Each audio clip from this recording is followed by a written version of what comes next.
दोस्तों अगर आपका पोस्ट ऑफिस में खाता है और या अगर आपने पोस्ट ऑफिस से किसी भी तरह की स्मॉल सेविंग स्कीम्स ले रखी हैं, पोस्ट ऑफिस में जो कई अलग अलग तरह की योजनाएं होती है ना, उनमें से कोई भी योजना ले रखी है या आपका पोस्ट ऑफिस में बैंक अकाउंट आपने एफडी वगैरह भी खुलवा रखी है, तो 1 अप्रैल से अगले महीने से पोस्ट ऑफिस के ग्राहकों के लिए जरूरी खबर है कि कई नियम बदलने जा रहे हैं। 1 अप्रैल 2022 से पोस्ट ऑफिस की monthly income scheme, senior citizen saving scheme, post office fix deposit, इनके इंटरेस्ट यानी कि इनके ब्याज को लेकर सरकार नए नियम लागू करने जा रही है। अगर आपका भी पोस्ट ऑफिस में खाता, आप पोस्ट ऑफिस से जुड़े हुए हैं, पोस्ट ऑफिस से ग्राहक हैं, तो आपके लिए जरूरी खबर है, पोस्ट ऑफिस सेविंग स्कीम से जुड़े रूल्स यानी कि नियम कानून कायदे बदल गए हैं। दरअसल दोस्तों इंडिया पोस्ट ने अब पोस्ट ऑफिस में सेविंग स्कीम पर मिलने वाले ब्याज के नियम को बदल दिया और वो नियम ये कि इतने दिन तो आपको ब्याज का भुगतान इन योजनाओं के लिए कैश में कर दिया जाता था, राइट, यानी कि आपको ब्याज रोकड़ रुपयों के रूप में भी दे दिया जाता था। लेकिन अब 1 अप्रैल 2022 से post office monthly income scheme MIS, senior citizen saving scheme SCSS, post office fix deposit, term deposit,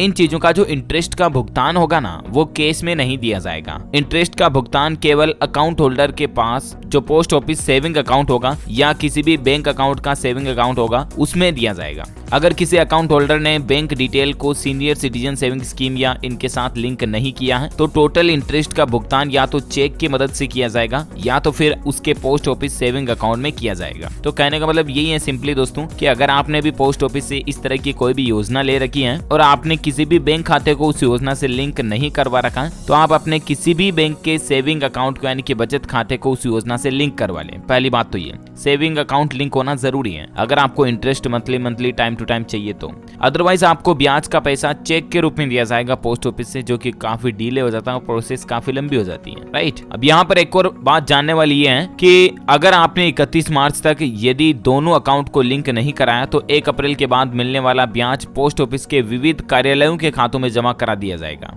और एक बार ब्याज की राशि अगर अलग अलग कार्यालय के खाते में जमा हो जाती है तो ये केवल डाकघर के बचत खाते या चेक के द्वारा ही दी जाएगी, यानी फिर आपके लिए परेशानी हो सकती है, समझ रहे हो ना। तो इसलिए इन योजनाओं में जो ब्याज का पैसा होता है ना, जो भी 6%, 7%, 8% इंटरेस्ट जो देती है सरकार सालाना इन योजनाओं पर, वो ब्याज का पैसा अब आपको केवल और केवल बचत खाते में ही मिलेगा या तो फिर चेक के द्वारा ही मिलेगा। पहला नया नियम तो ये, ठीक है ना। एक और नया नियम अपडेट ये है दोस्तों कि अब आपको ब्याज पर ब्याज नहीं मिलेगा, यानी कि जैसे होता है ना हमारे बैंक में भी सेविंग अकाउंट पर मान लीजिए कि 1 लाख रुपए जमा है तो 3 महीनों का ब्याज अगर उस पे 2000, 3000 जो भी 1500 ब्याज मिला वो बैंक खाते में जमा हो जाता है और अगर हमने पैसे को निकाला नहीं तो अगली बार जो 3 महीने का ब्याज मिलेगा वो हमें ब्याज के ऊपर भी इंटरेस्ट कैलकुलेशन होकर ब्याज मिलता है, राइट। लेकिन पोस्ट ऑफिस में अब ये नियम बदल रहा है। पोस्ट ऑफिस में senior citizen saving scheme, monthly income scheme या टर्म डिपॉजिट, इस तरह की किसी भी तरह की स्कीम खुली हुई तो इंटरेस्ट पर इंटरेस्ट नहीं मिलेगा, यानी कि चक्रवृद्धि ब्याज की तरह ब्याज अब आपको नहीं मिलेगा। इंटरेस्ट का पैसा एज ए डेड मनी की तरह आपके अकाउंट में जमा रहेगा।